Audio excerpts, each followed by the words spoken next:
ఈరోజు డాక్రా సంఘాలు మీరు చూస్తే ఏ రాజకీయ పార్టీ అయినా ఆ డాక్రా సంఘాలు లేకపోతే వాళ్ళు ఏమాత్రం కూడా ముందుకు పోలేని పరిస్థితికి వచ్చారు. నేను ఎప్పుడో 25 ఏళ్ళు 30 ఏళ్ళకు మునిపే మా ఆడబిడ్డలు కష్టపడుతున్నారు, వంట చేయడం సులభంగా చేయాలని కట్టెల పొయ్యిలో కాకుండా దర్జాగా గ్యాస్ ఉపయోగించేయాలని భారతదేశంలో మొట్టమొదటిసారిగా దీపం పెట్టిన పార్టీ తెలుగుదేశం పార్టీ.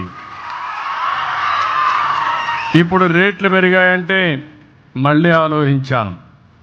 అందుకే 3 సిలిండర్లు ఉచితంగా ఇస్తున్నా. ఇప్పుడే ఒక ఇంటికి పోయాను. కట్టెల పొయ్యి అయితే చాలా కష్టమయ్యేది నాకు వంట చేయడం. గ్యాస్ కాబట్టి గ్యాస్ వెలిగించాం, కాఫీ పెట్టాం. నేను వాళ్ళకి కాఫీ ఇచ్చి నేను కూడా కాఫీ తాగి ఇక్కడికి వచ్చాను. ఇది మనందరిలో ఆలోచన విధానాల్లో మార్పు రావాలి.